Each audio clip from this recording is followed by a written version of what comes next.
ولكل أمة جعلنا منسكا ليذكروا اسم الله على ما رزقهم من بهيمة الأنعام.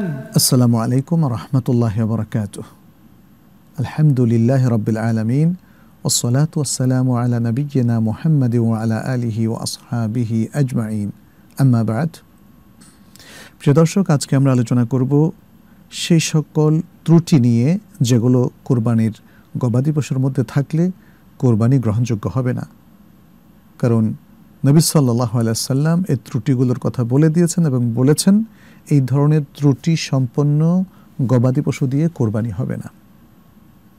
যেমন আমরা আল বারা ইবনে আযিব রাদিয়াল্লাহু তাআলা আনহু থেকে একটা হাদিস পাই, যেটি ইমাম আহমেদ, তিরমিজি এবং নাসাই বর্ণনা করেছেন, এবং সেই হাদিসটি ইমাম তিরমিজি নিজেও হাসানুস সাহিহ বলেছেন। শুআইব আল আরনাউত তিনিও হাদিসটিকে সহিহ বলেছেন। সেটি নবী সাল্লাল্লাহু আলাইহি সাল্লাম থেকে আল বারা রাদিয়াল্লাহু তাআলা আনহু বর্ণনা করেছেন। নবী সাল্লাল্লাহু আলাইহি সাল্লাম বলেছেন, আরবাউন লা তুজজি ফিদ দুহায়া অথবা ফিল আদাহি, কুরবানির ক্ষেত্রে 4টি পশু দ্বারা কুরবানি যথেষ্ট হবে না। সেটা কি? আল আরজা আল বাইয়িন যালউহা অথবা যালাউহা, ওয়াল আওরা আল বাইয়িন আওয়ারুহা, ওয়াল মারিদা আল বাইয়িন মারাদুহা, ওয়াল আজফা আল্লাতী লা তুনকি। এমন খোঁড়া পশু যার খোঁড়া হওয়াটা স্পষ্ট, ঠিক মতো হাঁটতে পারে না, এবং এমন কানা বা দৃষ্টিহীন পশু যার দৃষ্টিহীন হওয়াটা স্পষ্ট। সাধারণত আওয়ার বলা হয় যার এক চোখের দৃষ্টি নাই, অন্য চোখে সে দেখে, তাহলে এই প্রকার পশু দিয়ে কোরবানি হবে না। এবং এমন অসুস্থ গবাদি পশু যার অসুস্থতা স্পষ্ট, হয়তো তার চর্মরোগ আছে অথবা এমন কিছু রোগ যেটা দেখলেই চেনা যায়, বোঝা যায়। এবং চতুর্থ হলো আল আজফা আল্লাতী লা তুনকি, এতটাই ক্ষীণকায় দুর্বল পশু যার হাড়ের মধ্যে কোনো মগজ নাই। আমরা ইবনু মাজার মধ্যে এই বর্ণনাটাই পাই, সেই আল বারা ইবনে আযিব রাদিয়াল্লাহু তাআলা আনহু থেকে, যেটি সহিহ হাদিস এবং শেখ আলবানী এটাকে সহিহ বলেছেন। এখানে নবী সাল্লাল্লাহু আলাইহি সাল্লাম থেকে তিনি বলেছেন, আরবাউন লা তাজুজু ফিল আদাহি, উদহিয়ার ক্ষেত্রে 4টা পশু কোনো কাজে আসবে না, সেগুলো দিয়ে কোরবানি করা যাবে না। আল আওরা আল বাইয়িন আওয়ারুহা, এখানে দৃষ্টি বিভ্রম অথবা দৃষ্টিহীন পশুর কথা 1 নম্বরে এসেছে, যার দৃষ্টিহীনতা স্পষ্ট। আওরা সাধারণত এক চক্ষু বিশিষ্ট পশুকে বলা হয় যার এক চোখে দেখে না, আরেক চোখে দেখে। ওয়াল মারিদা আল বাইয়িন মারাদুহা, এখানে অসুস্থ পশুটি দ্বিতীয় পর্যায়ে এসেছে, অর্থাৎ এমন অসুস্থ যার অসুস্থতা একদম স্পষ্ট। ওয়াল আরজা আল বাইয়িন যালাউহা, এবং এমন খোঁড়া বা ল্যাংড়া পশু যে হাঁটতে পারে না, যার এই খোঁড়ামি স্পষ্ট। ওয়াল কাসিরা আল্লাতী লা তুনকি, এবং অত্যন্ত ক্ষীণকায়। আল কাসিরা মানে হচ্ছে আল হাজিলা, অত্যন্ত ক্ষীণকায় পশু। লা তুনকি, যেটার হাড়ের মধ্যে কোনো মজ্জা নেই, মগজ নেই। তাহলে এই দুটো হাদিসই কাছাকাছি, একই শব্দগুলো হয়তো কেউ আগে উল্লেখ করেছেন, কেউ পরে উল্লেখ করেছেন। এর মধ্য দিয়ে আমরা বুঝতে পারলাম যে 4টা মৌলিক ত্রুটি যদি গবাদি পশুর মধ্যে পাওয়া যায় তাহলে তার দ্বারা কোরবানি হবে না। প্রথম ত্রুটিটা হচ্ছে আল আওরা, অর্থাৎ সে কানা হওয়া, তার একটা চোখের দৃষ্টি নষ্ট থাকা।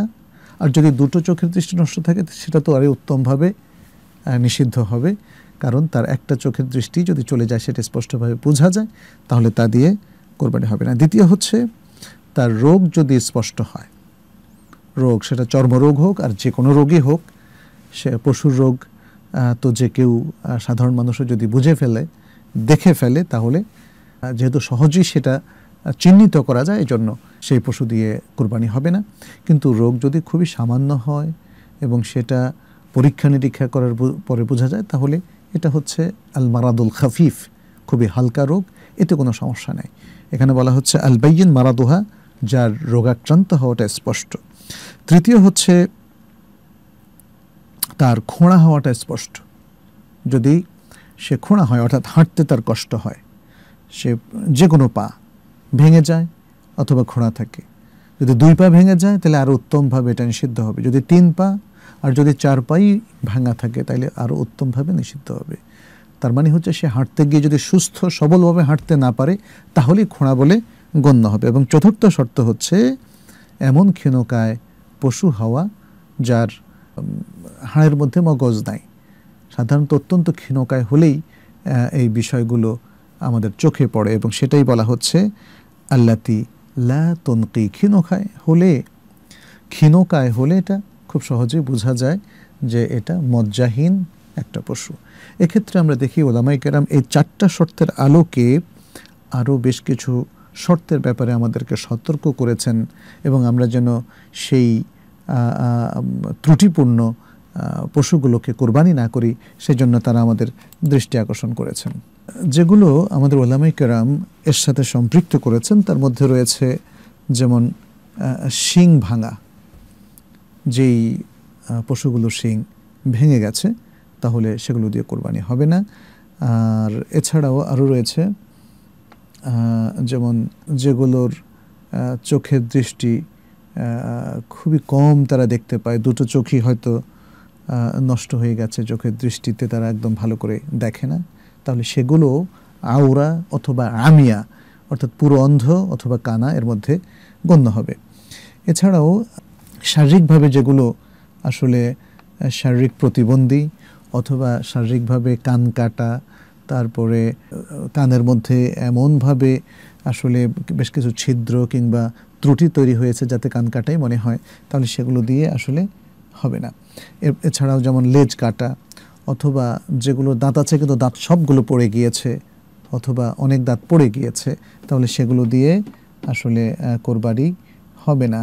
যেগুলো অসুস্থ হওয়ার কারণে অনেক মোটা হয়ে গিয়েছে, কারণ মানুষ অথবা কোনো পশু দেখা যাচ্ছে যে অসুস্থ হওয়ার কারণে যেমন ক্ষীণকায় হয়ে যায় ঠিক তেমনি অনেক মোটা হয়ে যায়, সেগুলোকে ওলামায়ে কেরাম বলেছেন এটা আয়েবযুক্ত, সেগুলো করা যাবে না।